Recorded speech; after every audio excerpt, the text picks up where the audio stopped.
సాయిరామ్, అందరికి నమస్కారం. అందరూ శ్రద్ధగా ఒక 2 నిమిషాలు వినాలి. ముంగడి జరిగింది సార్. సాయిబాబా గురించి ఒక 2-3 విషయాలు మాట్లాడుకుందాం మనం. అందరూ సైడ్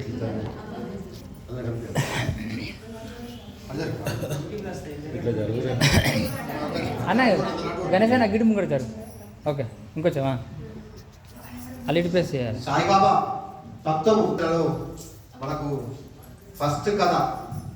దీనిలో చాలా చమత్కారం. సాయిబాబా యొక్క లీలలు ఉన్నాయి. షిరిడీలో కలరా వ్యాధి వస్తుంది. కలరా వ్యాధి వస్తే అప్పుడు చాలా మంది చనిపోతుంటారు షిరిడీలో.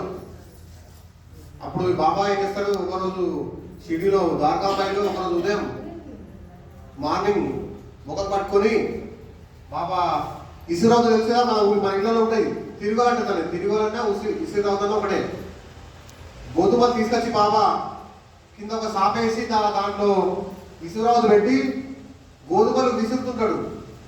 చాలా మంది అనుకుంటారు సాయిబాబా ఈయన భిక్షాటన చేసి జీవిస్తాడు సాయిబాబా. ఈయనకు గోధుమ పిండితో ఏ పని, రొట్టెలు చేసుకొని ఏ పని అనేది అందరూ ఊరందరికి తెలిసిపోతుంది. ఈ విషయం సిటీలో ఉన్న వాళ్ళందరికీ తెలిసిపోతుంది. సాయిబాబా గోధుమలు విసురుతున్నాడు ఎందుకని ఆ లీల చూసినందుకు సిటీలోని ప్రతి ఒక్కరు వస్తారు. ఆ బాలగోపాల వెంట చూడడానికి సాయిబాబా గోధుమలు ఎందుకు విసురుతుండు. ఆయన భిక్షాటనం చేసి జీవించేవాడు. సాయిబాబాకు ఇల్లు లేదు, పిల్లలు లేరు అని అందరూ ఆశ్చర్యపోతుంటారు. అప్పుడు ద్వారకామాయిలోకి కొందరు 4 మహిళలు వెళ్ళి సాయిబాబాను పక్కకు చెప్తారు.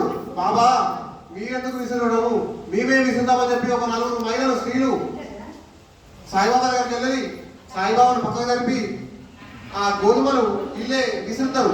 ఆ గోధుమలు విసిరడం పూర్తిగా కంప్లీట్ అయిన తర్వాత అప్పుడు బాబా చెప్తాడు ఆ మహిళలకు, ఆ 4 మహిళలకు బాబా చెప్తాడు, ఈ గోధుమ పిండిని తీసుకెళ్ళి ఊరి బయట ఒకరు తూర్పు దిక్కు, ఒకరు పశ్చిమము, ఒకరు ఉత్తరము, ఒకరు దక్షిణం 4 దిక్కులో వెళ్ళి ఈ గోధుమ పిండి చల్లమంటాడు. అప్పుడు అందరికి అర్థం కాలే, ఏంటి బాబా ఈ గోధుమ పిండి చల్లడం ఏంటి అని అంటున్నాడు. కానీ ఆ కలరా రోగము పోవాలంటే ఊరి బయట ఊరి పొలిమేరలో 4 దిక్కులో పంపించి ఆ గోధుమ పిండిని చల్లిపించి ఆ కలరా వ్యాధిని తగ్గిస్తాడు. అప్పుడు అక్కడ ఈ బాబా గోధుమలు వేసుకున్నప్పుడు ఏమత్పంతు ఉంటాడు అక్కడ. ఏమత్పంతు ఈ సాయిబాబా సత్యంతో రాసింది ఏమత్పంతే. ఏమత్పంతు అంటున్నాడు.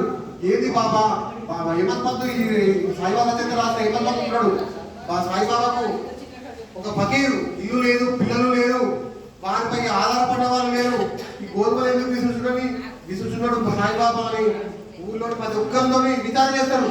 ఏంది బాబా అసలు గోధుమ విసరడానికి కారణం ఏంటని అంటే విచారణ చేస్తే అప్పుడు ఊళ్ళో వాళ్ళకి చెప్తారు, ఊళ్ళో కలరా రోగం ఉంది. ఈ కలరా రోగం పోవాలంటే సాయిబాబా గోధుమ పిండితో ఈ గోధుమలు విసిరి ఆ గోధుమ పిండితో ఆ 4 మహిళలతో తూర్పు దిక్కున ఒకరిని, పశ్చిమ దిక్కున ఒకరిని, దక్షిణ దిక్కు ఒకరిని, ఉత్తర దిక్కు పంపించి ఊరి పెళ్లిమేరలో ఆ గోధుమ పిండిని చల్లడం వల్ల అప్పటి నుంచి కలరా రోగం తగ్గిందని అప్పుడు అక్కడ ఉన్న ఏమత్పంతుకు వాళ్ళందరూ చెప్తారు.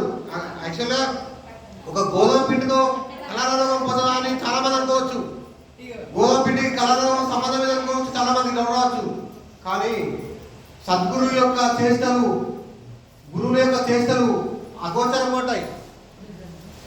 గురువుల యొక్క చేష్టలు అగోచరంగా ఉంటాయి, అవి మనకు తెలియదు. గోధుమ పిండి అంతే కలరా రోగం పోతుందా? పోదు.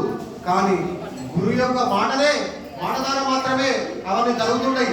అవందరికి అర్థం కాదు. చాలా అంటే సిద్ధులు చేసే అవి అష్టసిద్ధులు కలిగిన వారు చేసే మహిమలు అన్నట్టు. ఓం సాయిగా. అట్లా ఇంకోటి చిన్న నవవిధ భక్తుల గురించి చెప్తాను. 9 విధమైన నవవిధ భక్తులు ఉంటాయి.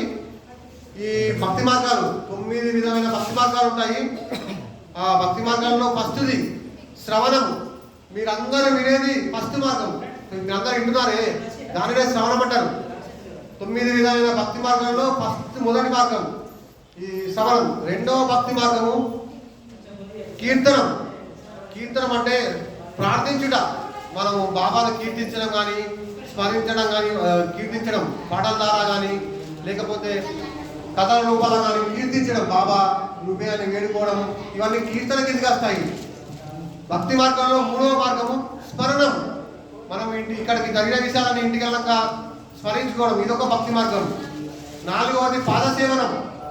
పాదసేవనం అంటే మీరందరూ ఇప్పుడు గుడికి వచ్చారు, ఇంటికాల్సి నడుచుకుంటూ వచ్చారు కదా పాదాలతో, దీనిని పాదసేవనం అంటారు. 5 అర్చనం. అర్చనం అంటే మన బాబాను ఆనందాలు కానీ, పూలతో కానీ, పళ్ళతో కానీ అర్చించడం, ఇవన్నీ అర్చన కింద వస్తుంది. 5వ భక్తి మార్గం అర్చనం. 6వది పాదసేవనం. 6వది నమస్కారం. వంగి నమస్కరించడం. ఎప్పుడైనా గురువుల దగ్గర వంగి నమస్కారం చేయాలి. గురువులకు, సద్గురులకు నమస్కారం అంటే మామూలు నమస్కారం చేతితో పెట్టి నమస్కారం కాదు, సాష్టాంగ నమస్కారం 6వది. 7వది దాస్యము. దాస్యం అంటే సేవ.